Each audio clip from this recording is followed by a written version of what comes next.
All right now. Right, baby. All right. So, everyone, welcome to the very first episode of Pack the Bank podcast. I'm Cody, longtime Packers fan, here with my wonderful co-host and friend Aaron. What do we got on tap for today, Aaron? Too much for too much for really what feels like no time, in my opinion. I have enough time to talk about all this stuff. We're gonna have our own episodes, just solely based on free agents and the draft, which will be mock drafts and all the fun stuff like that. So, but we'll talk a little bit about draft and free agency today. But I guess we'll jump right in. Let's start kind of in the nitty gritty with a one that is going to be kind of fun. Uh, Tom Brady. He's the goat, man. He could be the goat all he wants, but one day the goat dies. So Yeah. I'm kind of hoping that the goat dies Monday night, and when he does, I think he should retire. Well, I think he will. Will he? Probably not. Um, from what I'm hearing, I'm thinking he's going to Las Vegas. I don't see it.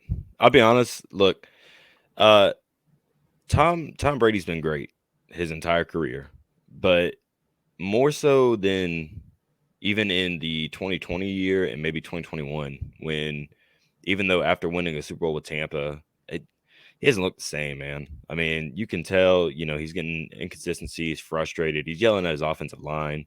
I mean, he's missing wide open throws. I mean, he's not Tom Brady that we've known for years and years. And even though Derek Carr, sent out his letter, said, he's out, right? I don't see Brady going to the Raiders. And honestly, I don't think that he would make them a better organization if he did go. Right. Yeah, I mean, it just depends. The biggest thing with Las Vegas is like the coaching situation. I don't like I don't like Josh McDaniels. Never have. I don't. He failed in Denver. I don't know why the organization in Las Vegas thought that hey, bringing this guy back to head coaching position would be good because it's not. That's on them. I ain't a Las Vegas fan, so I don't really care. But I just think it really kind of hurts Devonte Adams more because he went to Vegas for Derek Carr, and then now they're kicking Derek Carr out. So it's like, one, did he make the mistake of leaving Green Bay, or Hmm. him leaving Green Bay was fine, but he probably should have went somewhere else instead of going to Las Vegas. Yeah, I'll be honest with you, man. I think Devontae hurt.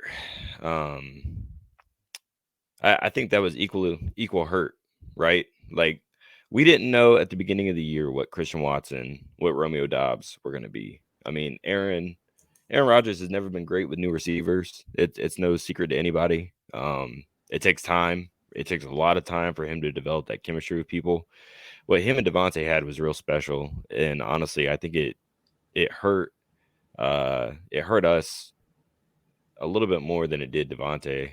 But at the end of the day, I still think that there is a little bit of regret on his side because he's like, dang, I mean, my old team didn't make the playoffs, but we surely didn't either. I mean, they were losing games left and right. Right. I mean, but Adams didn't have a bad year, even with Cart, the helm. He still didn't have, I mean, I think Devontae had 14 touchdowns, I think 12, 14, something like that. Yeah, Devontae still balled out as Devontae was going to. I had no worries about that. But yeah. I don't know, man. I don't know. I just think that Brady needs to. I think Brady needs to go ahead and just hang it up. I don't think he's lost his family. No wife. He gets to see his kids, I guess, but winning the division with 9 wins and probably going to be first round exits to Dallas isn't like crazy good to lose your wife for. I think even Yeah. going undefeated and winning the Super Bowl still wouldn't be worth losing my family. Nah, I don't think so either. And honestly, I mean, this is a trending topic that we have right now with quarterbacks that just need probably hang it up. More on that later. Right. Well, while more on that later, we can talk about it now. Rodgers still in, or are we going to see a new era in Green Bay with Mr. JLOVE? Man, I guess this is kind of my section to talk about, so I'll kind of spill my guts here. Listen, I love Aaron Rodgers. All right. He has been my quarterback since I can remember. I watched a little bit of Favre growing up, but Rodgers was the man, you know.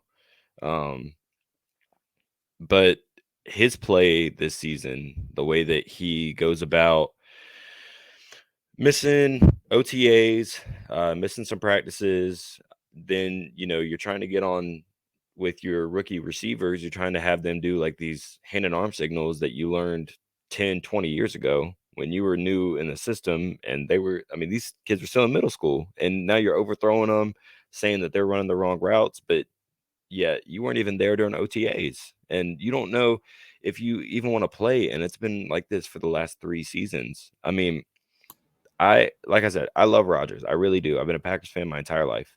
But there comes a time where you kind of start to see the writing on the wall. We saw it in 2008 with Favre. Well, not 2008, 2005 with Favre. The previous year when he said that he wanted to retire. Okay, cool. But we've got Aaron Rodgers now. The same thing is now here with Jordan Love. And I was one of the Packer fans that said, and look, I'm going to make y'all mad, whatever. I was one of the Packer fans that was excited for Jordan Love. I'm excited for Jordan Love because I know that kid has talent. He does. He's talented.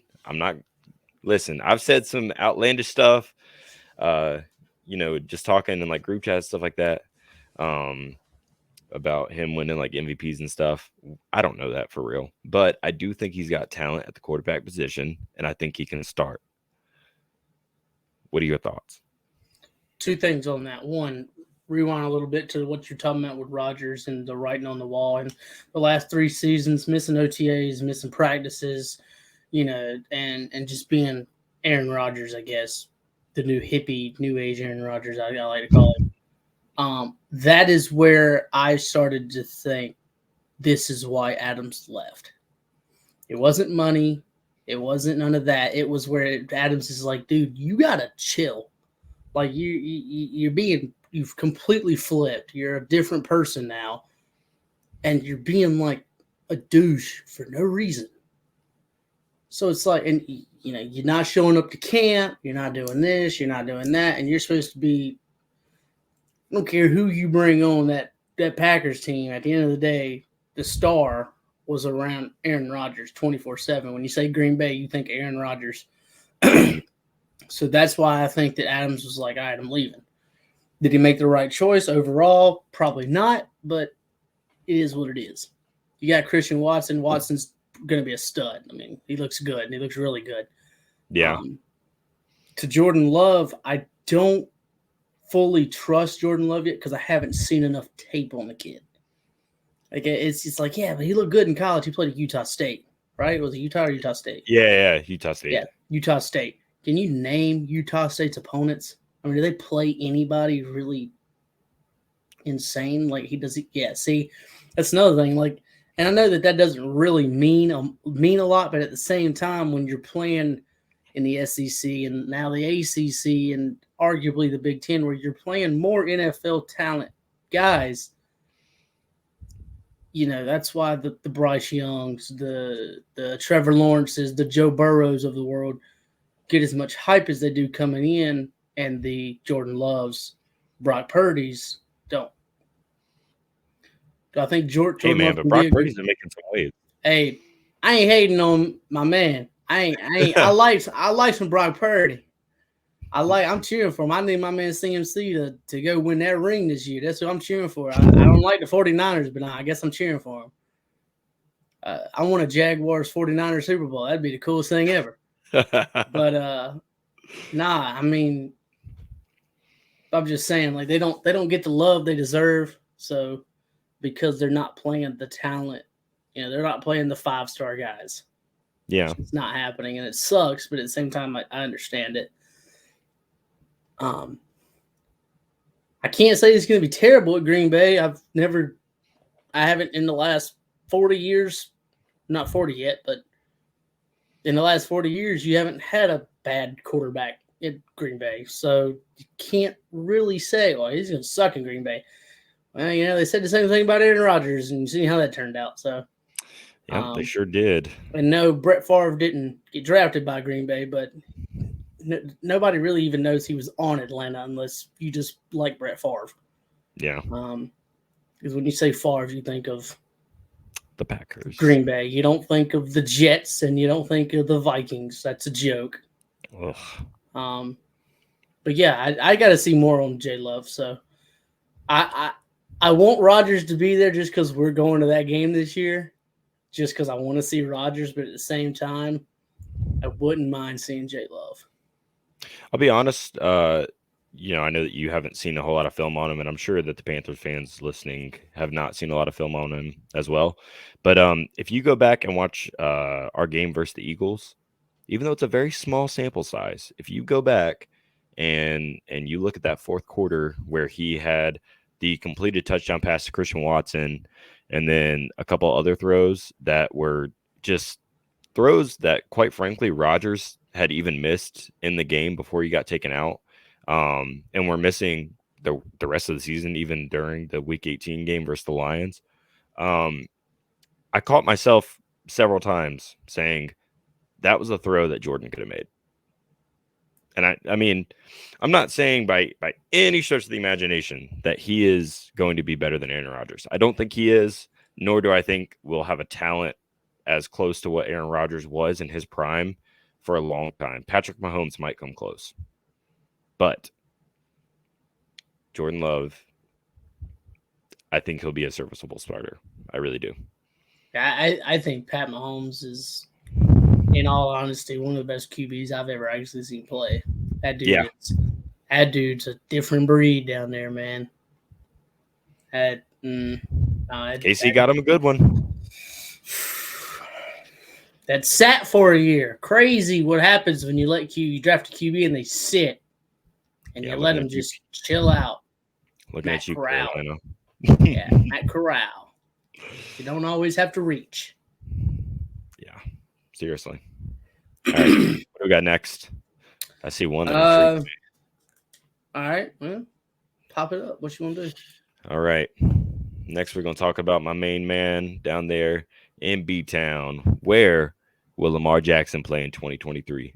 You want to go ahead and start this one? Because I know you guys are on a QB carousel right now.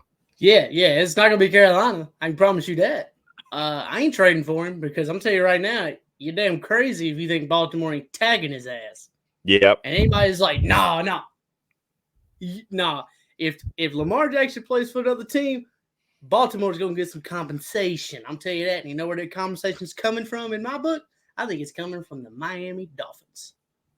I could see that. And I think a very sneaky team that you could watch, it would be terrible for them to do it, is Chicago. I don't see Chicago doing it. I don't think they're ready to move on from Fields. I don't either, but there's rumors going around that Chicago could take a QB at 1 if they don't trade back. It'd be the stupidest thing ever. That's fine. But send me Justin Fields. I'll take Justin Fields. Oh, yeah. I wanted Justin Fields. I love J.C. Horn. Big Horn fan. But I wanted Justin Fields at the time. I don't regret the J.C. Horn pick now. I knew he was my number 1 corner that year anyway.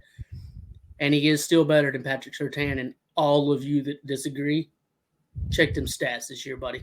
That's all I'm saying. But yeah, give me Justin Fields. I'll take Justin Fields off again. I ain't giving you a first for him. Nope. Nah. I give you a second, maybe a fourth or a fifth. I'll send you Shaq Thompson. Nah, I'll take Justin Fields in a heartbeat. There ain't gonna be no more QB carousel. Carolina's probably going to end up drafting this year. We'll talk more about that later. But yeah, I think Lamar's 3 destinations right now is probably Miami. I think Miami's number 1. I don't know their cap situation, but I think the Vikings are a team you could watch. Kirk Cousins is cool and all, but man, you put Lamar with Justin Jefferson, nah, that's scary. I mean, I'm sorry, Packer fans, that sucks. But that would suck. That'd be awful. Yeah, that would be pretty bad. That wouldn't be cool for y'all, and you ain't gonna like this one either because I think Detroit's another spot he could go. Wow, all three of the NFC North teams. I know. I'm sorry. Man, I don't think he's Chicago. coming to the North. Detroit. I'm not gonna say Detroit's a QB away, but Detroit is built very well. They do have a good foundation. They've got 3 of their walls up. They need to put that other one up and then put the roof on with the QB, and they'll be good. Because Jared Goff ain't the guy. The only reason I don't think he'd go to Detroit is because of Jared Goff's contract. I think his contract is like exponentially big. It's huge. It's stupid. Yeah. The Vikings is just someone I threw in there because it'd be cool to see him and Justin Jefferson together. But yeah, I really think it's Miami. The Jets is another team that you could bring up. The Jets, because Zach Wilson is the bust of all bust. Yeah, he is. He's bad. I'll bring up one. Look, I want to start this off by saying I fully believe that Lamar Jackson will be a Raven at the beginning of the 2023 season. Fully believe it. I do too. I think he gets tagged. However, there is one team that you did not mention that is a very quarterback needy team that was a playoff team last year. Of course, they are a playoff team this year, but they need a quarterback more than ever. And that's the Seattle Seahawks. Lamar in Seattle. It's not bad, man. I'm going to tell you what. That man Geno balling out, man. I think they really like some Geno Smith. I mean, they can like him, but that man said they wrote me off, but I didn't write back. Nah, that was quarter of the year. That was it. He won comeback player of the year and everything. I like Geno. And that's right. Like Seattle. That's a good it's a good team. But look, I'm just thinking kind of outside the box here, right? Let's just think about this, right? Mike White goes out for the Jets, balls out, right? Mike White doesn't get injured, but they put Zach Wilson in because he's back healthy after a couple weeks. Turns out Zach Wilson's a bust, right? Whatever. We knew this. Mike White gets injured. There's nothing you can do about it. You have to put Zach in now. You got to play him. Same thing happens in San Francisco next year. I'll tell you one thing, right? Brock Purdy is not going to be the starting quarterback of the San Francisco 49ers next year. It's either going to be Trey. Unless he loses that job next year, going into the next season, no matter how far they go this year. I don't see why he wouldn't be the starter. Unless Trey Lance, because I'm going to be honest with you, I don't believe in Trey Lance. I don't believe in Trey Lance either. But I'm not convinced that Kyle Shanahan is going to say, oh, yeah, you had one good season and you won a couple games. Let's make you the starter. I don't have that faith in Kyle Shanahan because I think he likes to hang on to people for way too long, i.e. Jimmy Garoppolo. Yeah, Jimmy G shouldn't be there. And be honest, Jimmy G probably, in all honesty, should have been in Carolina. Jimmy G should have stayed in New England. That's another thing we can bring up. If Jimmy G leaves San Francisco, I think New England is a very, very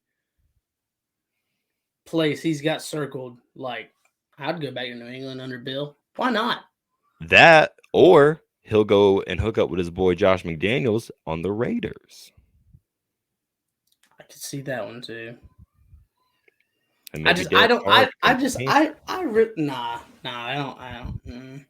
like Derek Carr. I do. I wouldn't mind Derek Carr if we didn't go through the Baker Mayfield, Sam Darnold experiment. Yeah. We have went from one man's trash, Bridgewater, Darnold, Baker, back to 2020 Cam. You know, I mean, I'm finished with it. Either roll with Matt Corral next season or draft a QB. Stop trying to get another, and that's where when we get to our other topics, we'll bring more of that up. But no, I don't see Derek Carr coming here. Derek Carr is a good place to be for a Washington. Yep. I mean, Washington's a good spot for Derek Carr. the Jets, any kind of QB needy teams that probably aren't drafting one this season. Yeah. All right. Let's do some. Actually, next, let's head over to good old North Carolina. Let's talk about what you guys got going on down there with your coaching situation. Man, what a cluster. He was told, hey, it's going to be a short list, very small list, very, very little. And now we have 10 candidates. So, I don't know what you consider small, but 10's not small. It's, decent amount. Yeah, that's a medium-sized list. And I'm going to just put it frankly, just pretty blunt about it. We all know how the Rooney Rule works.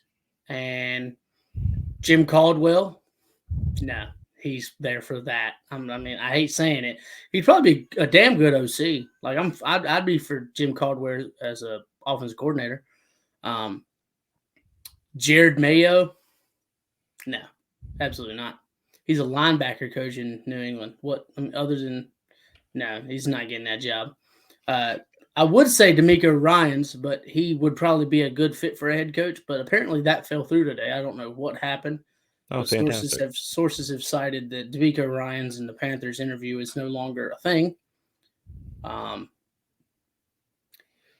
Steve Wilks, I think there's more of an argument that what has Steve Wilks proved being the interim for him to not get the job than there is of what has he done.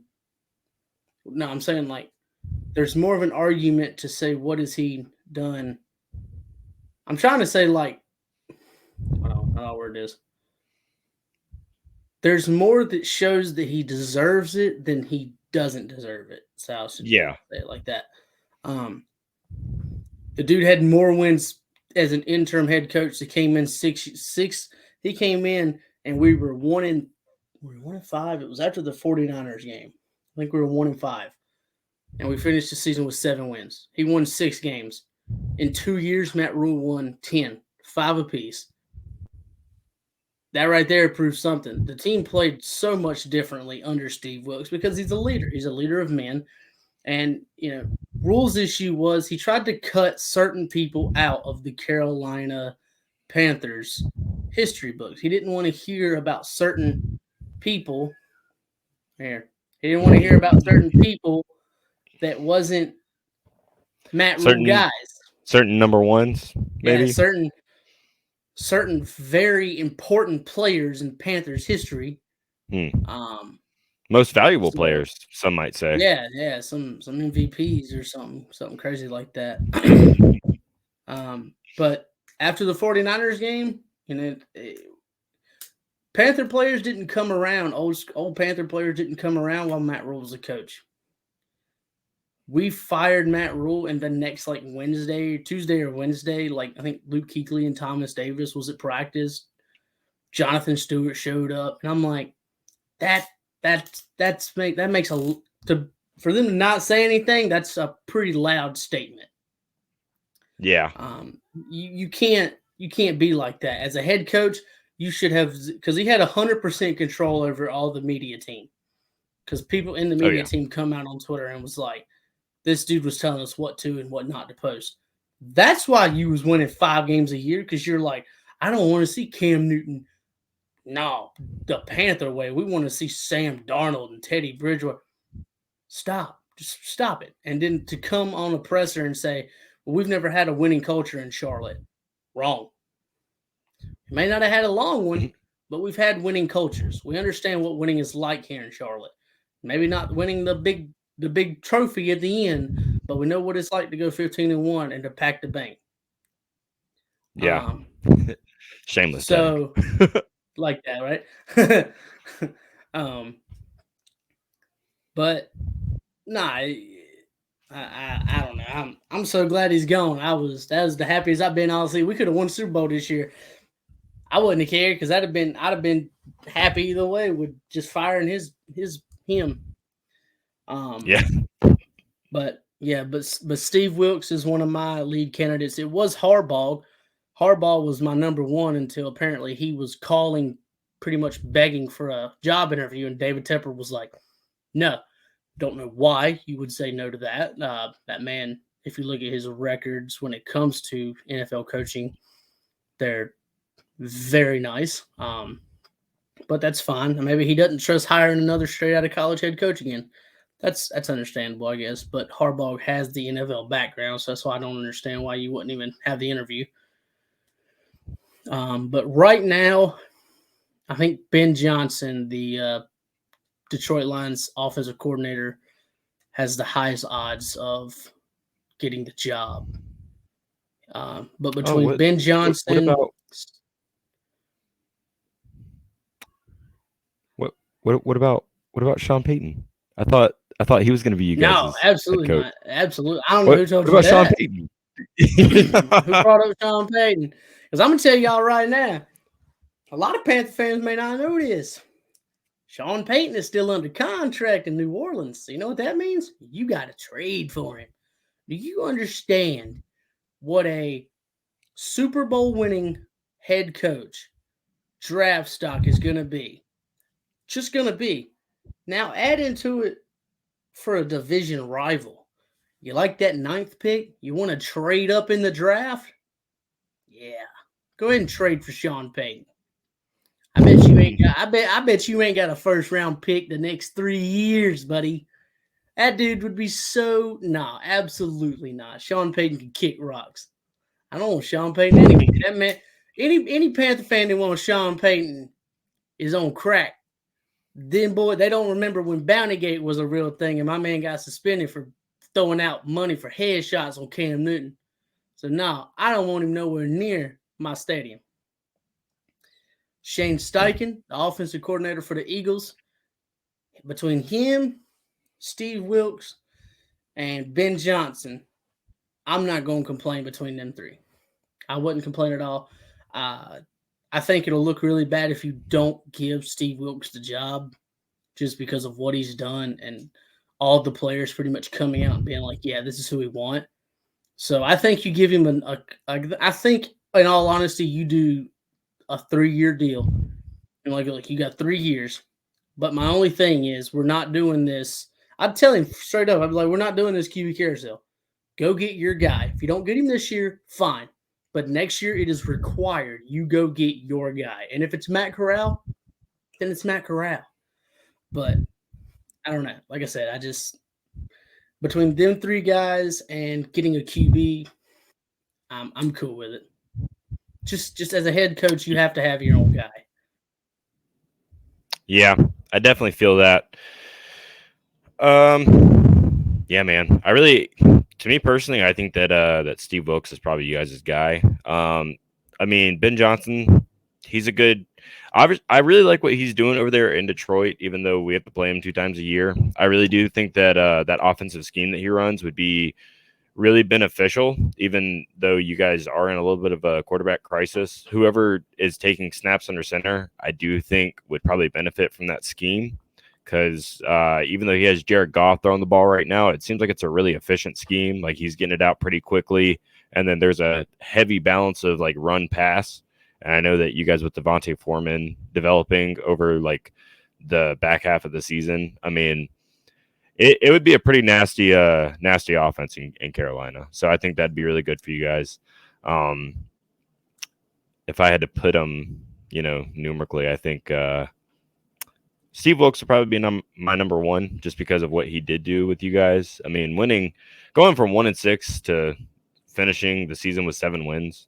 I mean, that's hard to do in an organization that probably doesn't have a whole lot of motivation, and they're just looking at traded you. Away that traded away their star player. So Yep. No more CNC in Carolina. Yep. San Francisco got our coach fired and stole our best player. So go win the Super Bowl. You deserve it. Yeah. Yeah. So. But all right. Well, our next topic, a very interesting one that I saw. A man that has been leaked to seemingly both of our teams, whether for rumors or other reasons, but DeAndre Hopkins. Where is he going? I can tell you right Um, now, it won't be Green Bay. No, it won't be Green Bay. I think because of um, I think because of his I think because of his connection with Belichick, man, I think New England's the one you got to watch. Maybe. So I think, yeah, I think it's them. That's what I'm seeing, man. A lot of New England floating around there. I think he needs to get out of there. They've said Carolina fans, of course, are like, go get D Hop, trade for D Hop. You want to trade for a 30-plus-year-old receiver? Absolutely not. He had No. free agency. He had free agency where you give him his own contract. That's fine. The only way I'm trading for D Hop is if I'd trade a third for him at the most, probably. Yeah. But that contract, yes, probably most 3/4 of it is staying in Arizona. They can pay it, not me. I'm not paying that contract. But I'm glad Yeah. D Hop's leaving because I don't think Kyler Murray's all that good. I don't think he is either. I also think that Kyler Murray, I think the last couple of years, Kyler Murray has really shown that when it's like time to perform and be that elite quarterback that I think Arizona wanted him to be, he falls short. And it's not because, I mean, it just seems like what Pat P said on the Pat McAfee show. I don't even know, maybe like a month or two ago when he was on Yeah, there. Kyler Murray's all about himself. Kyler Murray is about Kyler Murray. Yeah. And I don't think that you're just going to say that just to take shots at somebody, but I mean, if that is who he is, that's who he is. And I think that really shows in his play, because there are rumors that he's not even reading like the playbook. He's not studying film. And if you're going to do that, you don't deserve to get paid, and you don't deserve to be a starting quarterback in the league. You're not going to make it. Which is why Kingsbury got fired. I kind of figured that was coming. Yep. He's not good. No, he's not good either. But yeah, I don't. I'll be honest with you guys. It'll probably come down to later on this season if anything actually does happen with him. Right now, I don't have a destination where I could really see DeAndre Hopkins going and being a like surefire number one. There's so many young rookies right now in the NFL. Not even rookies, but like, second, third year guys that got drafted to be that number one dude, and they've stepped up already and have become that number one receiver. And right now I can't like definitively say like, yes, if he went to this team, he would be in the starting lineup. I genuinely feel like the reason why he's a starter in Arizona is because other than Kyler Murray, who do the Cardinals have at receiver? Or not Kyler Murray, DeAndre Hopkins, excuse me. Yeah. But other than D Hop, who are they throwing to? Yeah, they got Rondell Moore, but not really proven enough to, they don't. That team is about to hit a rebuild mode here in a minute. So, oh yeah, I fully feel like they're already in that mode. I mean, JJ Watt retired. By the way, great career for JJ Watt. Yeah, surefire first ballot Hall of Famer. Absolutely, it was a privilege to see him play. Yeah. I'm glad that he got out of the Texans. I'm sorry that it ended the way it did with the Cardinals, but I have nothing but respect for JJ Watt. I think he's a great person. I think he was a great player. I just wish that he would have gotten a chance to play in his alma mater state of Wisconsin, but unfortunately that did not happen. But it's still on Wisconsin, baby. I was kind of surprised JJ didn't go to Pittsburgh for a season and play with TJ. I was really kind of hoping he would just for the hell of it, because it'd have been cool to see him, play with his brother. But yeah, dude, JJ's fantastic, great dude, and he was on Hard Knocks. Just watching him on Hard Knocks was really cool. I understand wanting to get out of the game. Just had his first kid, so yeah, I'm all for it, man. Good for him. I enjoyed watching Cam beat you all those years. But yeah, man, it was awesome seeing JJ. And I'm glad I got to see him play. Absolutely. Yeah, man. What do we got next? I guess we'll throw in some. Let's talk a little bit about free agency. Yeah. When it comes to free agents, and I'll pull up my free agent list for who we've got. There's really not many people that I think that you keep this season. For us, my top three that I for sure am like, yes, you bring them back. Without a doubt, you bring back Bradley Bozeman, the center this season. The dude came in. We had a top 5 offensive line once he started playing. Not just because of him, of course, but because of just everybody. The whole line just clicked.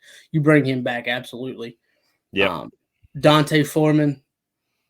If it wasn't for the Saints game the last game where he got ejected for throwing a punch, which was the Saints guy's fault. Screw you, Saints. I hate you.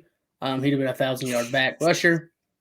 Just had to get that out there, and I hope for every Saints fan that watches this, just don't subscribe because I hate you.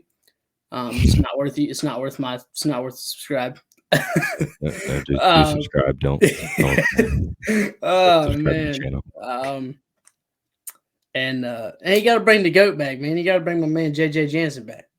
JJ Jansen's the GOAT, man. He's been on the team since like 2008, 2007. Man, been through it all, man. So yeah, he's a long snapper, man. That man ain't doing nothing. He ain't doing nothing. So bring that man back, let him play. We drafted a long snapper in the 6th round 2 years ago, and my late 30-year-old long snapper beat him out of his own job. So yeah, bring that man back. But yeah, them three are the three that I'm just like, yes, absolutely. Right now, we only have one QB on roster, and that's a injured Matt Corral. Fantastic. Nice. Between PJ Walker and Sam Darnold, depending on what Sam is looking for contract-wise, I wouldn't mind bringing him back as a backup. Whether you're starting Corral or you're starting or you're going to draft and start somebody else. If you're not going to draft, then bring back Sam and you have a competition. And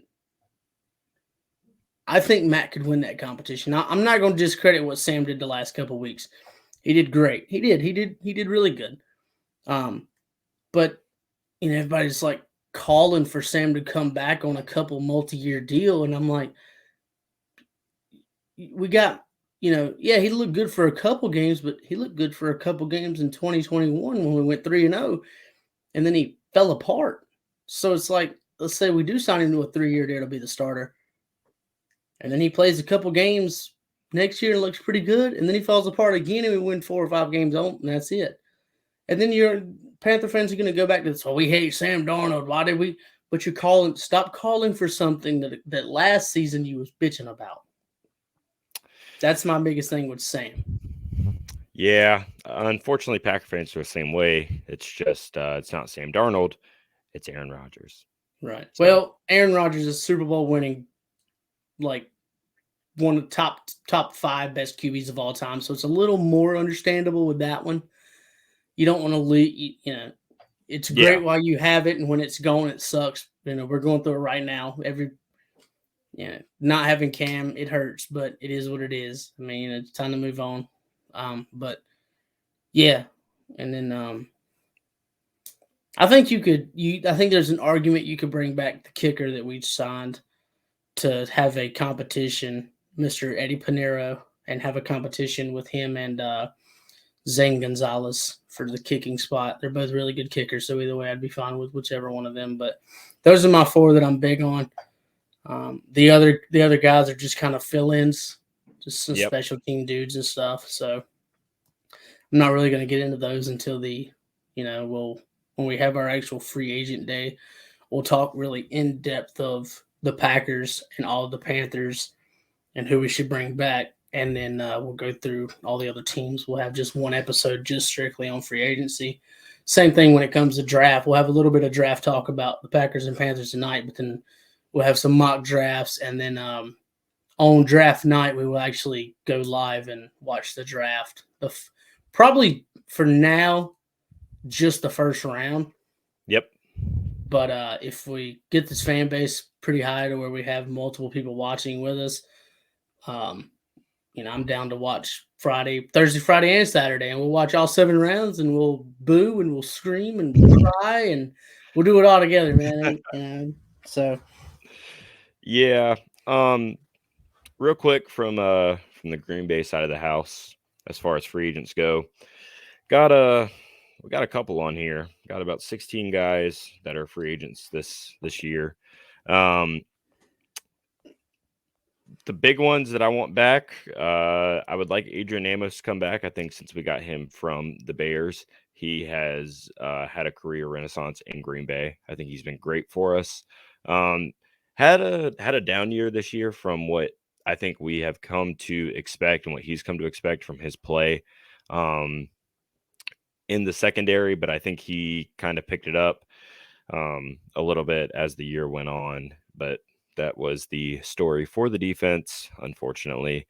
They were up and down all year, as well as the offense, which was just sputtering anyways. And one of the big reasons that the offense did do a little bit was because of Mr. Allen Lazard, who after week 18 versus Detroit pretty much said he thinks that this was his last game in a Packers uniform. I think that he's going to test the market, see how it goes, and see what he feels. I think that Allen, after signing his tender this past offseason, is kind of wanting more. I don't think that he'll be as utilized because I don't think that he's a true number one receiver. I think he's a solid number two. He's a very good blocking back, but he's not going to be that number one go-to, like 40 yards downfield, get the touchdown. He's a work in the middle of the field, get you a first down type of guy, which is not bad, but I don't think that he is going to get the money that he thinks he needs. Randall Cobb, I'm kind of hoping that Randall Cobb retires. I've seen Randall Cobb as a receiver for a long time. I loved Randall Cobb. I really hated when he went to Dallas, where he didn't really do a whole lot. Aaron Rodgers wanted him back for a little bit, and I could understand why. He's come up for us in some big-time plays over the past couple seasons as he's been back as a Packer. I'd really love for him to retire as a Packer. I think that he's one of the better receivers that we've had in Green Bay, and I think he will always be memorable for his first game in 2011, I think it was, where he ran back the kick return for 108 yards to the house. Similar to Mr. Keyshawn Nixon, who I need for us to sign back this year because he is our first resemblance of what a good kick return specialist looks like. I really think that he got snubbed over Cordero Patterson, who got nominated to the All-Pro team this year. Nothing against Cordero, but I do think that Mr. Keyshawn had the better year. Other than that, we got a couple guys. We got Mercedes Lewis, who I think is coming back anyways. Mason Crosby, who I believe will be back on a 1 or 2 year deal until he decides to retire. Josh Neiman, who has been a great tackle for us. He did get a little bullied by Aiden Hutchinson, but who doesn't in week 18. But Josh has been solid. Kwanu. I'm sorry, you just said who doesn't, and I'm just going to put that out there. I'm not hating on the Packers. Not hating on them. I'm just saying Aiden Hutchinson was the number 2 pick. It was like, rah, here comes Aiden Hutchinson. And he was quiet during that Panthers game. That's all I'm saying. So, That's fair. That's what fair. a good left tackle does, guys. Well, our left tackle likes to get injured, but, I'm not going to talk about David Bakhtiari right At least you got a left tackle, though. So for years, we didn't have one. That's fair. I would like to see us bring back Justin Hollins. He was a late season pickup from the Rams. I thought he played very well his first game for us, where he was a big stud was the Eagles game where we almost had that comeback.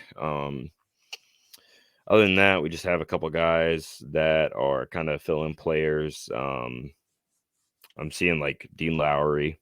Honestly, Dean Lowry has been kind of falling off for a long time, and if he goes somewhere and gets paid, then good for him. If not, can't really say a whole lot about him.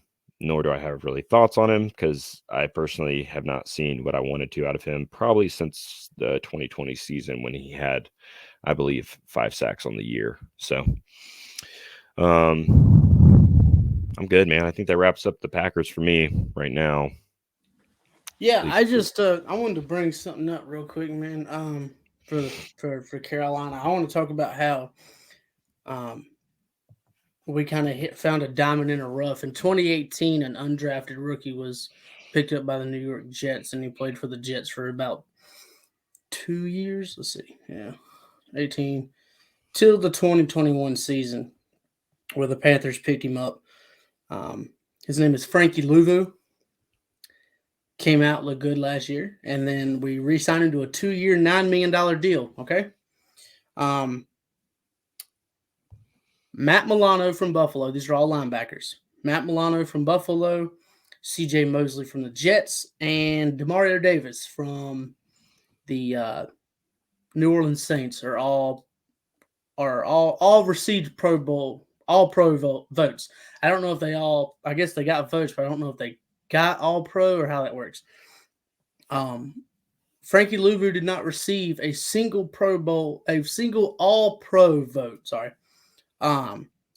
Here is their stats just to do this. In tackles, C.J. Mosley leads with 158. Frankie Louvu has 111. Demario Davis has 109. Matt Milano has 99. Tackle for losses, Frankie leads with 19. 2 away from Luke Kuechly's 21. Or it's either 1 away from 20 or 2 away from tying Luke Kuechly at 21. I can't remember. Matt Milano has 12. Demario Davis has 10. C.J. Mosley has 5. Sacks, Demario Davis has 6.5. Matt Milano has 1.5. C.J. Mosley has 1. Frankie Louvu has 7. And then touchdowns, Milano has 3, which are all been 3 pick sixes. Demario Davis and C.J. Mosley both have a pick 6, and I'm sorry, turnovers. These are turnovers. I'm sorry, my bad. I thought it was a TD. So Milano has 3 turnovers with 3 picks. Davis and Mosley both have 1 interception each, and Frankie Louvu has 2 with a forced fumble and an interception. At $9 million, that's a steal. that is a steal. Dude played outrageous as a linebacker. 19 tackle for losses is insane. We haven't seen that since Luke Kuechly. Nope, not comparing him. Never will compare another linebacker to Luke Kuechly. Everybody can say the greatest linebacker of all time in Panther history is Sam Mills. I agree to an extent, but it's Luke Kuechly. No, there's 0 arguments. There's probably the argument to be made that Luke Kuechly is probably the greatest Panther of all time, but then you have to argue Steve Smith. But yeah, Frankie Louvu, $9 million. His contract is up this year.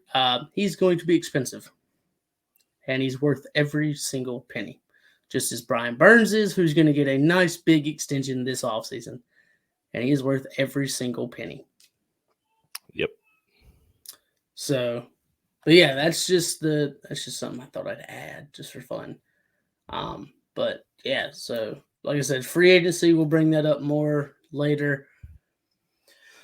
Do you have the stuff pulled up for y'all's cap situation? I do not, but I can get it pulled up. I know it's not great. Yeah, we're not.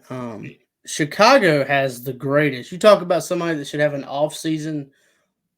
The greatest off season should be Chicago because this is without re-signing anybody as of right now. But Chicago's sitting at $98 million in free agency. That's insane. That's just ridiculous. No, I'm sorry. I was looking at the wrong thing. cap space, they're sitting at $115 million. Yeah. Right? Or is it total? Yeah, they're sitting at I've 115 got million. ours. The next closest is 54 million with the Giants. I'm trying to find us. Yeah, okay, I found ours. We're sitting at negative 4 million. We're right behind you at negative 13, which is better than what we had last year. So New Orleans stays in cap hell. They have been in cap hell forever. They're at negative 53. And while we're down here, and number 30 at negative 24 million, Tennessee, I would be surprised if Derrick Henry's contract either isn't fixed up a little bit or if Derrick Henry isn't a Titan much longer. Yeah, Derrick Henry.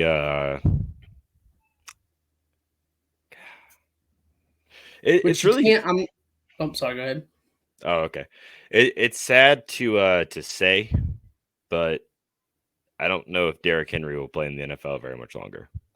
Yeah, he had probably one of the worst downfalls from being a literal rushing yards leader like almost 3 years in a row to like last year and then now this year. I mean, he just is not he's not doing great. he's still second in yards, touchdowns, and first in attempts. I mean, he still had a good season. Well, I you don't want to take back everything you just said? No, I'm not gonna take it back. I'm not gonna take it back. Oh man, dude. I'm not gonna take it back, but I don't know, man. I don't see like paying a running back the type of money that he's getting paid. You don't pay running backs because when you pay a running back after a 1K season, they don't have those seasons. They miss 38 games. Yeah, looking at you, McCaffrey. Yeah, and then they go to San Francisco and they have one of the greatest seasons ever. But still, you don't pay running backs. Running back is the easiest, by far the easiest position to fix, man. I could care less to ever pay a running back. If we don't get Dante Foreman back, that's fine. I won't Tank Bigsby. I'm an Auburn fan, so I kind of got a little bias right there, but I'd love to get Tank from Auburn. Dude's a beast.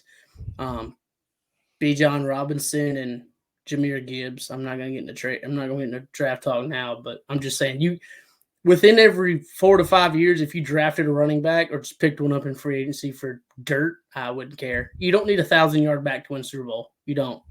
No, you just need a consistent one that can get you first downs. That's all I need. I need 12 first downs from you. That's, or however many you got to get in the game. I don't care. I don't need you to be, I don't need a 1K. I don't even need you to run 1,000 yards in a year. I don't care about that, man. Just do your job. You do your job. We win Super Bowls. I don't care. You show me a team that was built around their running back or even had a superstar running back that won the Super Bowl in the last 30 years. I don't think you can. That had like that their running back was you're like Garrett Blunt, who was on the Kansas City Chiefs? Was it Clyde? Was Clyde Edwards-Helaire? Leonard Fournette? All of them, man. They're not like Jay Ajayi. Guy. There you go. Jay Ajayi won a Super Bowl with the Eagles as the starting quarterback. He's not even in the NFL anymore. Man, dude. Nick Foles won that too, so if that makes you feel any better. Who was the superstar of that team, you think? That Eagles team that year? Yeah. Was it Dallas Goedert? No, it was Carson Wentz. No. Are you talking about just in the Super Bowl? In the Super Bowl. I mean, I feel like it would kind of... In the Super Bowl, I think you have to give it to Wentz. I mean, Foles. To Foles? Yeah. I think you have to because they went in as dogs. Big time. And, so, Yeah, Oh yeah, I'd they probably wasn't give it supposed to to win that Foles. game. Hey, that Super Bowl touchdown. Hey, that's iconic, boy. That's iconic, man. That's one of the greatest Super Bowls I ever watched. That Um, was a good Super Bowl. And then we got the but Rams and the Pats. what, man? If you don't like defense, you hated that Super Bowl because that Super Bowl was defense, defense, defense. Yeah, that one was bad. That was not good, not good. Oh man. All right. Um, we don't have tickers for all of them. Where Do did we that not? one? That's okay though. You wanted to bring this up, David Bakatiari. Yes. David B. This is you know more about your Packers. So I'm gonna let you kind of roll on with him. You tell me what's going on. Yeah. So we'll talk about this in a segment that I will make up now and call it Packers Corner. So today there was a presser with GM Brian Gutekunst, and he got asked a couple questions. One of the questions was involving obviously Aaron Rodgers and Jordan Love. Okay, pretty much they asked if he was ready to move on from Aaron Rodgers, like how would that go? And Brian told the press that if he was ready to move on, he would be able to look Aaron in the eyes, tell him thank you for everything, and move on. Brian said that he would love to have Rodgers back in the building, but he knows that he needs time for, he needs a little bit of time during the offseason. Probably in the next couple months. Rodgers said that he wasn't going to hold the team hostage, and he was going to let him know his decision well before free agency and stuff gets underway in March.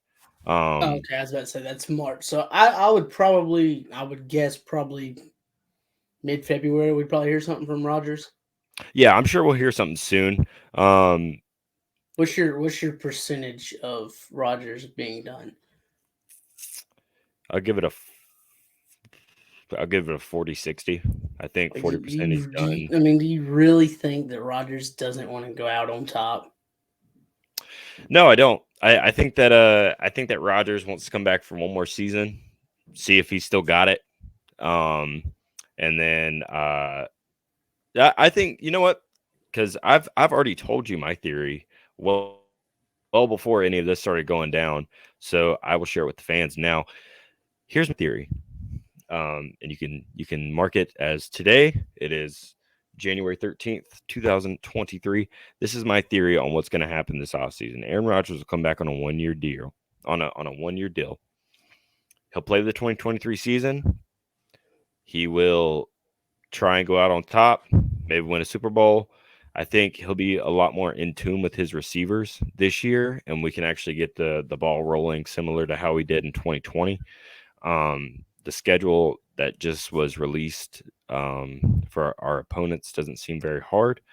So I think we'll have a better shot at making the playoffs next year and hopefully not fumbling the bag. But all that aside, I think Rodgers comes back for the 2023 season. It's his last ride, and he knows it. He kind of lets the front office, know that before. So those voidable years that he signed when he signed back with us last offseason will be voided, and we won't be in salary cap hell. But then we signed Jordan Love to his 5th-year option, make sure he's really ready to go. And 2023 offseason, beginning of 2024, there is a seamless transition, and Jordan Love is in the starting quarterback. But I do think that Aaron Rodgers will have a last dance, so to speak, in 2023 with the Green Bay Packers. Okay, now if he does per se get that and does come back,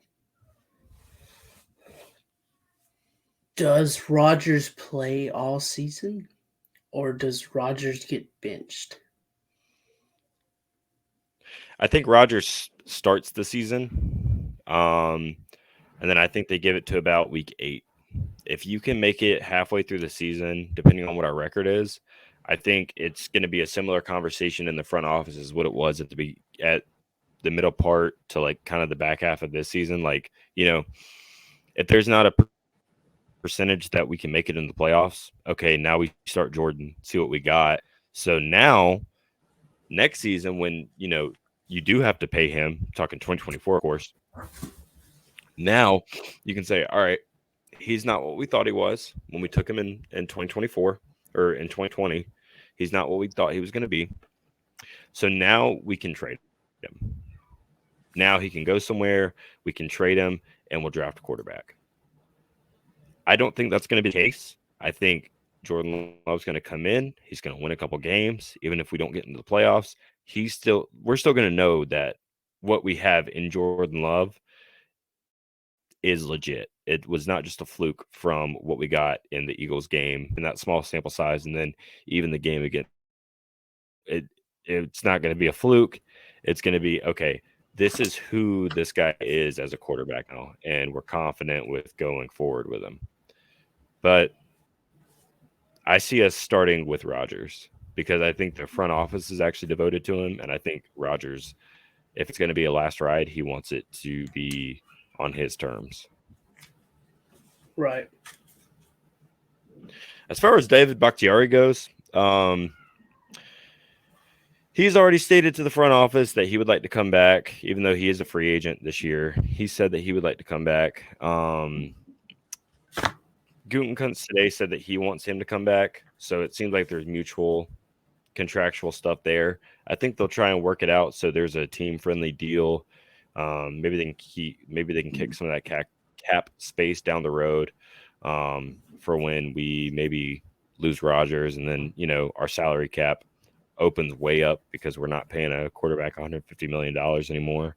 But I think that is a big possibility of what is going to happen as far as that goes. But yeah, other than that, that's pretty much the end of Packers Corner for right now. I think I think that it's going to be an interesting off season at a 1265 Lombardi, but we will see what goes on in the coming weeks with the Aaron Rodgers situation. It's understandable. Yep. Man, not having QB certainty is so fun. Yes, it is. Man, dude, welcome to the crowd. Welcome, buddy. One of our last topics we'll go over, man. Y'all still 16? Is that locked in? We're at 15 now. We moved up. 15. How about we wait a minute. Give me 5 seconds. Yeah, for all you actual viewers of the show here on Boom. On YouTube and wherever else you get your podcast. Yes, now we're at number 15. Yeah, Panthers are sitting at 9, Packers at 16. 15. Sorry. 15. I guess I'll go first since we're ahead of y'all. QB. It's pretty much where it's at right now. I'm gonna go ahead and state it now. I'm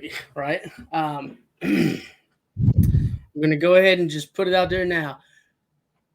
If Carolina doesn't trade up and draft a QB, that's okay. You'll become a Packers fan? I've invested way too much money in the black and silver to ever become a Packers fan. I'm pretty much stuck for life now. Do you understand? My wife would kill me if I told her I'm changing teams. Mine would too. Yeah. All the money you've spent, you're changing teams now? No, absolutely not. Man, nah. Bryce Young, dude. That's my QB1 today, tomorrow, next year, next week. I don't care. Right now, he's my QB1. He's the best thing. I think he's the best QB I've seen at Alabama in a while.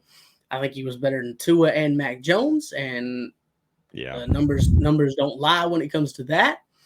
The only thing he hasn't done that they did was win a national championship. That's okay because he beat Georgia, and in the last 2 years, and that's kind of a big thing. He didn't beat them in the playoffs when they played last year, and that's okay. But he still beat them at least once. Heisman winner and all that. But yeah, I would give. If it's not Bryce Young, CJ Stroud's cool too, but we don't even know if CJ Stroud's coming out yet. He has till is it Monday, Tuesday? It's one of the next couple days, and it's in the next coming days. He has to declare for the draft, and Marvin Harrison Jr., his wide receiver one,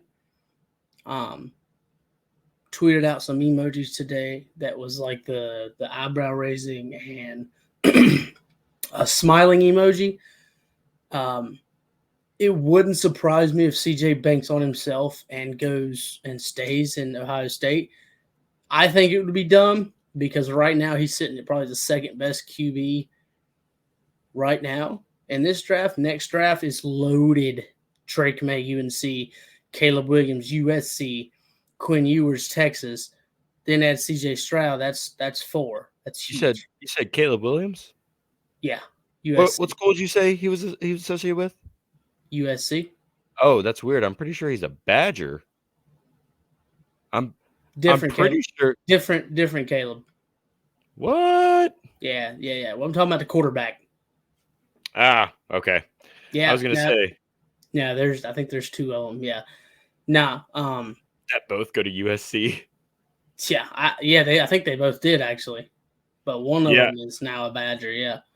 I was gonna say the receiver is now a Badger. Yeah. The quarterback that just won the Heisman is not. Okay. I see what you mean now. Yeah, but it's hard for him. I was thinking of CJ Williams. That's my fault. Same last name, totally different person. They did both play for USC though. Nah, that's awesome. Do your research, kids. That's right. But I think he wants to get away. It's one of 3 things for me. 1, he wants a national championship. Understandable. After watching that game he played versus Georgia, if they'd have beat Georgia, they'd be national champions right now because TCU came out and just quit. So they'd have beat TCU. Not as bad as Georgia did, but they'd have beat them, and that just shows why TCU probably shouldn't have been in this college football playoffs. TCU looked like TCU did the last 5 years. They just didn't look good. I mean, TCU did not look good. I turned the game off in the first quarter because I think the score was like, I think it was already like 30-0. I was like, at half it was like 35-7. Yeah, it was. I quit watching it because I'm not watching this. This is just ridiculous, and it shows right there why the college football community needs to disband. Yeah. But, so my guys right now for the Carolina Panthers pick at 9, who, if they pick them at 9 or trade up, I'm not going to complain about. QB-wise, I should say, is Bryce Young and CJ Stroud. I do like Anthony Richardson from Florida. Mm-hmm. He's a project quarterback. Do not give me the Cam Newton comparisons to completely different players. I don't care how big and fast he is, completely 2 different players. I'll give you the less fast Michael Vick comparison. That's fine with me as long as he's accurate. But he's one of them guys that's going to need to sit for probably a year or 2. Because if that man could pan out, the man's ceiling is insane. So that's the 3 QBs that I would want. I don't want Will Levis. Keep him away from me. The man puts mayonnaise in his coffee as creamer. That is the nastiest thing I've ever seen in my life. Absolutely not. Okay? No, you stay away. There's something else really nasty that he does. I don't remember what it was. I can't remember. But no, I don't want him nowhere near my team. At 9, if you don't trade back, and all the QBs have already been gone, um, you could always go edge. I'm down for an edge rusher. We kind of need an edge to go with Brian Burns because, yes, Brian Burns is nice, but Brian Burns would be very nice if you give him a friend. So, I'd be cool with a Tyree Wilson. Even if Carolina traded up and got Will Anderson, I wouldn't complain. Or traded up and got Jalen Carter. You trade up to 3 with Seattle, and you take Will Anderson or Jalen Carter, whichever one doesn't fall. I'm not going to complain about that either. I do like Tyree Wilson, and so if you want corner, I know a lot of people are saying we'll get a cornerback. I think it's dumb to do that in the first round for Carolina, but if you do that, trade back. Just trade back, acquire more picks. That's fine. Just trade back. It's not worth anybody in the top 10, in my opinion.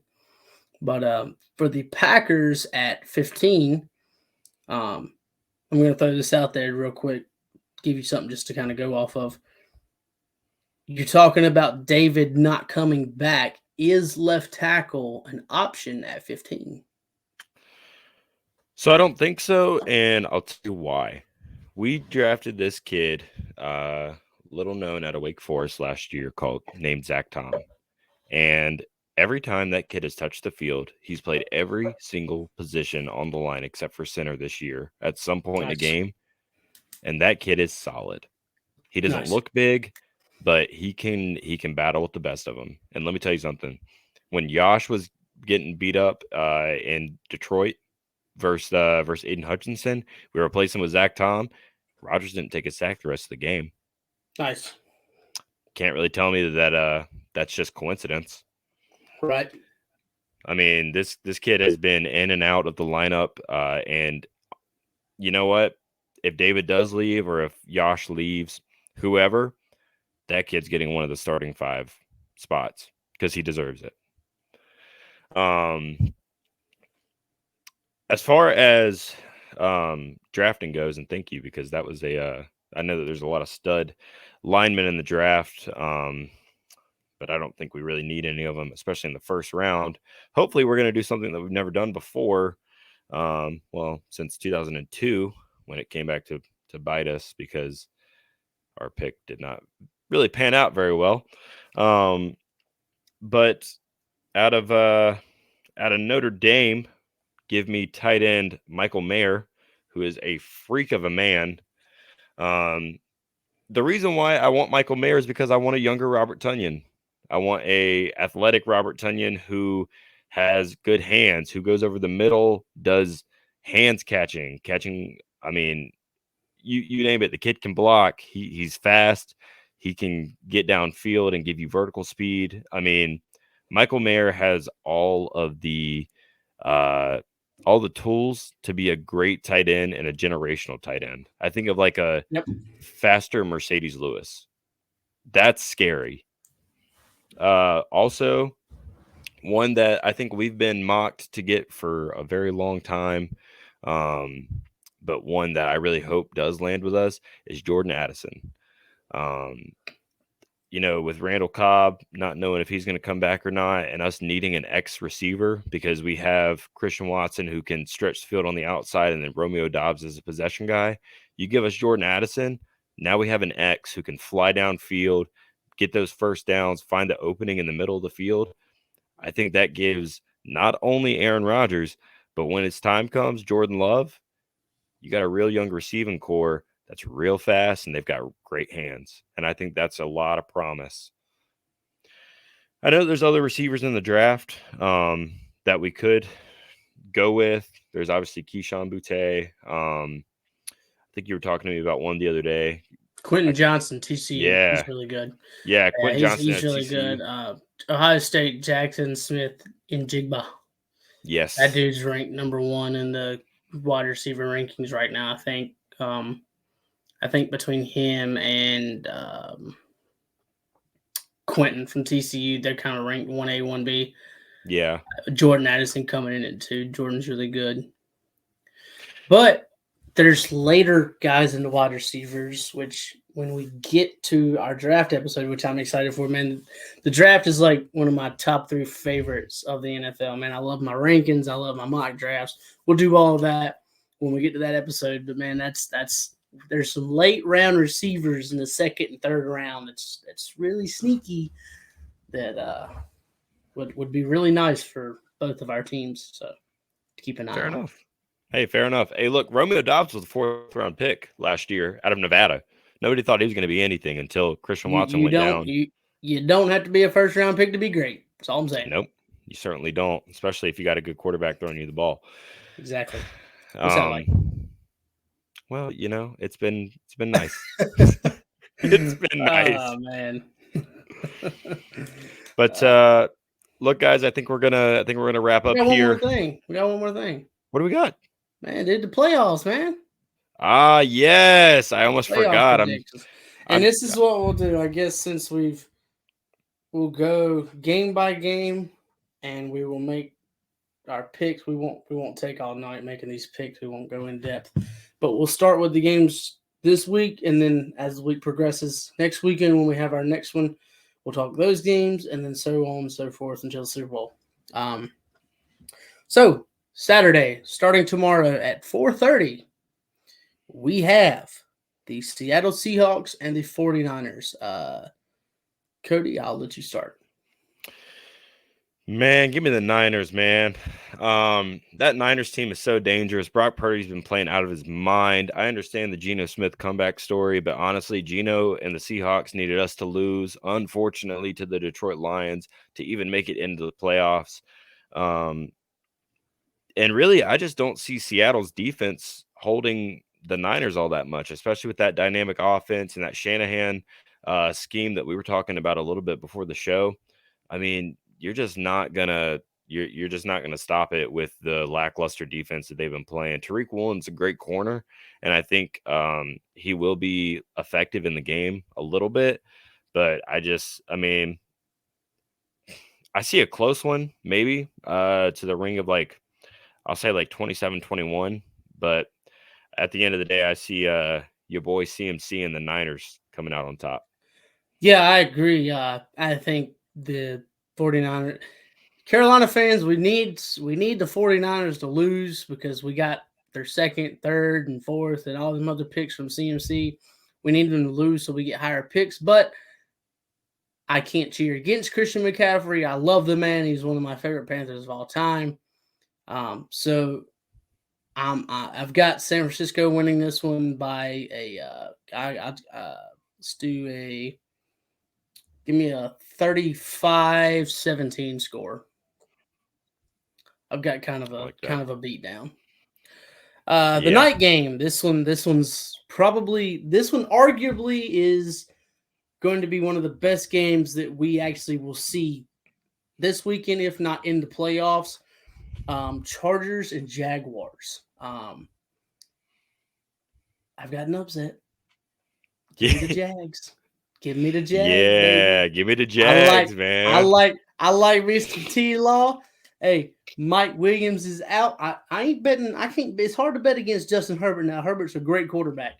Mm-hmm. The Jags are heating up at the perfect time. Mike Williams is out. Keenan Allen has had a very down year, sitting at 44th in yards with 752, 4 touchdowns, and we on 66 catches. I think he's missed some games this year.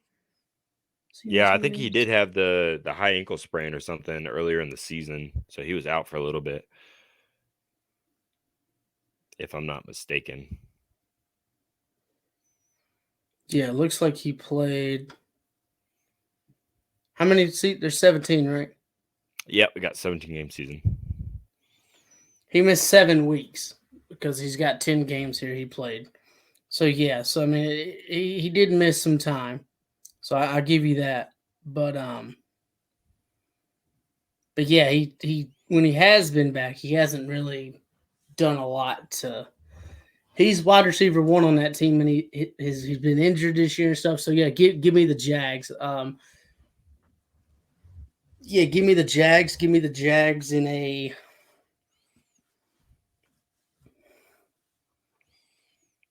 in a 2017 victory. It's going to be a field goal, walk-off field goal Okay. from Yeah. Jacksonville. I also have the Jags, but for different reasons. That defense, led by Josh Allen, has been on par lately. I mean, you think about a defense that has hit on all cylinders lately.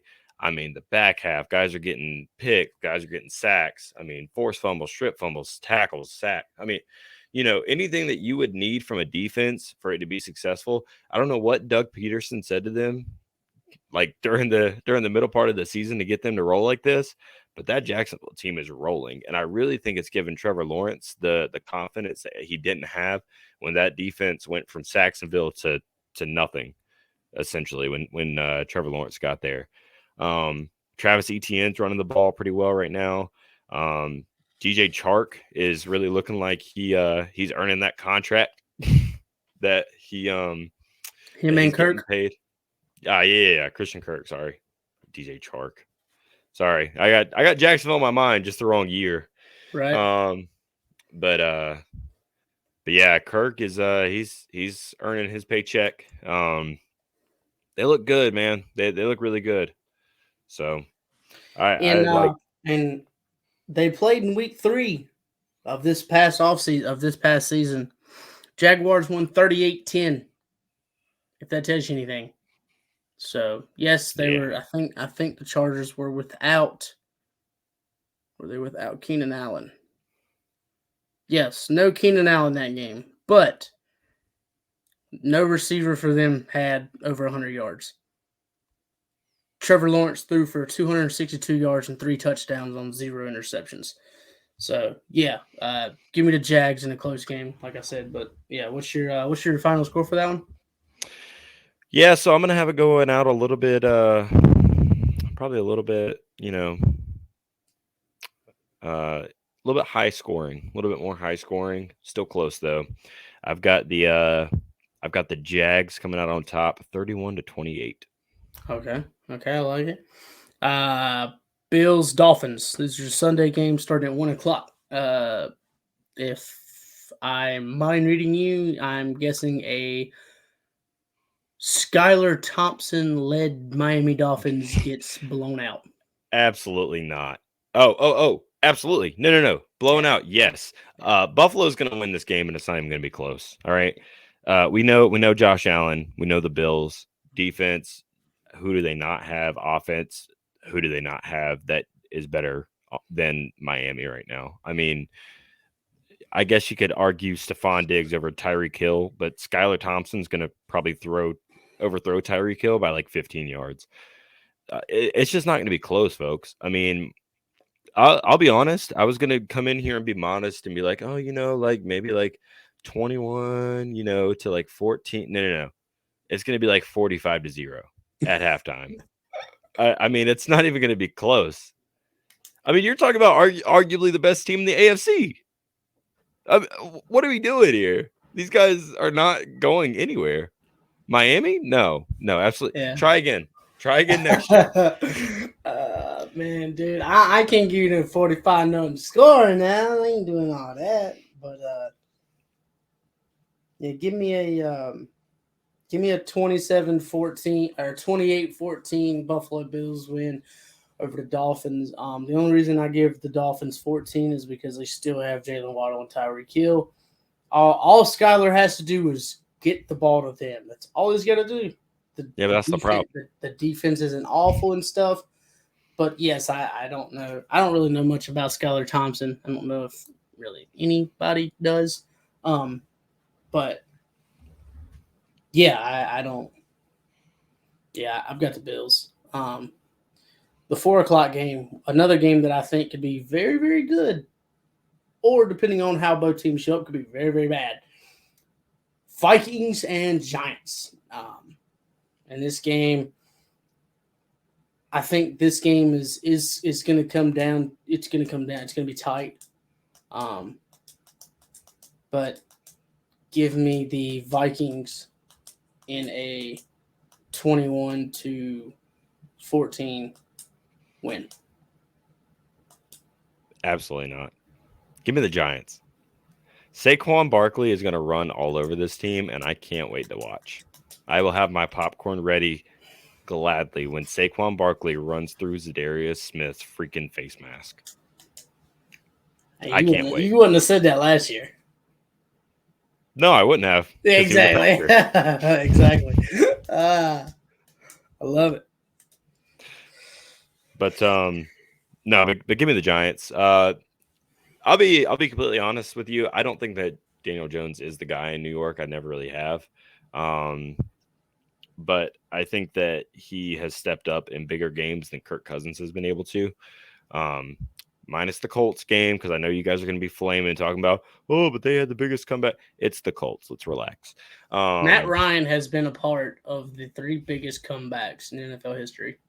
Yeah, Matt Ryan's a sad story, huh? Matt Ryan has been a part of that game, the 28-3 game, and I'm pretty sure that I read something that said he was part of the biggest comeback in preseason history too. And I'll tell you what, dude. Hey, man, I'm tired, dude. I wouldn't play another snap. I'm really like, nah, I'm done, dude, because I'm tired of getting come back on, man. Every time I get came back on, man, I keep getting they keep digging my hole. So well, back to another segment that we had talking about quarterbacks that need to just, retire, get off the horse. Ryan. Matty Ice, it's time to go, baby. We got the car out back. We got the car. It's warm. It's been warm for like 4 years now, buddy. Yeah, you had an MVP season, man. You just couldn't seal the deal. Like, it's waiting. We got champagne. Oh, it's fantastic. No, but give me New York over Minnesota. It's not going to be a blowout or anything. I got them. I got it 35-28. Okay, I like that. I like I said, it really depends, because if we get the Vikings when they played Dallas, the Giants would run all over them. But you could say the same for the Giants when they played a team that ran all over them. Yeah. Or if we get the Vikings that played the Bills earlier this year and the Giants that played the Giants football like they have. What if we get the Vikings that played the Packers? The first time or the second time? You know which time I'm talking about. Yeah, exactly. See, that's that. See, that right there is that. Which team is going to show up? Because you know that if you played the Vikings twice and they'd have played you the first time, like the second time, like they did the first time, they'd have probably swept y'all this year. And I ain't even trying to crap talk. I'm just being serious. They're not a bad team. They are good. They're not. And that I really like Justin Jefferson, but Kirk Cousins ain't the answer, dog. I don't care. Kurt Thuggins, I don't care. It's all funny. It's great. Kirk Cousins just ain't the answer, but good for Kirk, man. I don't, you like that, it is what it is, I guess. Yeah, Kirk's never been the answer, but Kirk is a goofy man, dude. That's a goofy dude. That dude is something else. He's a walking dad joke, dude. Yeah. But yeah, I could see the Giants pulling it out, and it really wouldn't surprise me. Between that game and the Chargers and Jags, I think it has the potential to be the 2 best games of the night of this weekend. Yeah, absolutely. Bengals Ravens, 8:15 that night. No Lamar Jackson, so this one's gonna go just like the Buffalo Miami game, man. Yeah, I hate to say it. We seen what. They just put a whooping on the Ravens like last Sunday. And then they got to play them again. And they can be like, well, the Ravens are going to come in with a different scheme. That's fine. Who's your quarterback? Because Lamar Jackson's hurt and Tyler Huntley is hurt also. So you're sitting with who? Okay, then. Yeah, give me Cincinnati in I think they're going to make a statement. Give me a 42-14 game, Bengals. Yeah, I'm actually going to ride the same boat as you. Give me 40-14 for the Bengals, because I think they're going to come in with a vengeance from last year, man. After not being able to seal that Super Bowl win, I think they got some fire in their heart. I don't think they'll make it past the Kansas City Chiefs, just me personally.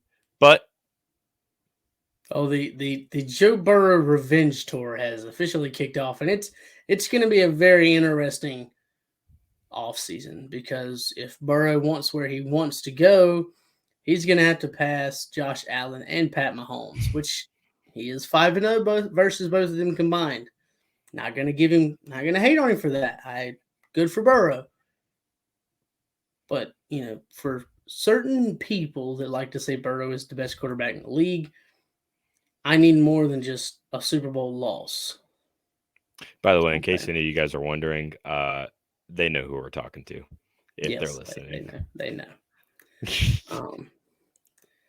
The Monday night game, the game that I hope is just the biggest tail whooping of all. Man, give me the Dallas Cowboys and the Tampa Bay Buccaneers. I hope. And Dallas is the biggest choke artist, so this is why it scares me to death, dude. God almighty. These dudes they'll come out. This team could go 17-0, go to the first round of playoffs, and they'd lose by 40. Especially if they're playing the Packers. Exactly, yeah. It wasn't a catch. It was not a catch. It was not a catch. It was not a catch. Yeah. It was not a catch. If they go by what today's standards are, that's not a catch. Was not a catch. That's not a catch, champ. Dallas fans, if you're listening right now, I want you to know you will never win this on this podcast. It was not a catch. You're bad. With that being said, Dallas, I need you to ball out. Because I need y'all to beat the brakes off of Tom Brady. But it's hard. It goes against my better word to bet against Tom Brady, especially in the playoffs. But I'm going to do it. Give me Dallas in a 21-17 victory. 21, can you do something for me? Yeah, beat Tampa. That's what you can do for me. 21. Hit a little rich flex. For me. Hit a little rich flex. Put Tom in the bag, dog. I need you. Yeah, I need this.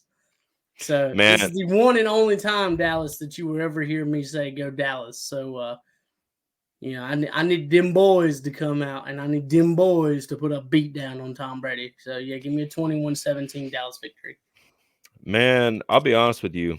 I have not been impressed with either team and how they've been playing recently. But I will be honest, I've been more impressed with Dallas. Tom Brady has not been having a good year to be 12-5. I think he leads the league in interceptions and stuff. He's not looking good. A little known fact about Dak Prescott, or maybe it is well known. Just depends on what type of stats you keep up with. I do believe that every single game that Dak has played in this year, he's thrown at least one interception.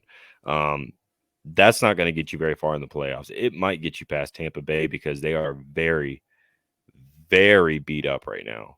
I mean, you're going to play a Tampa Bay team that this is not the same team from 2019. Like this is not them. It's really not.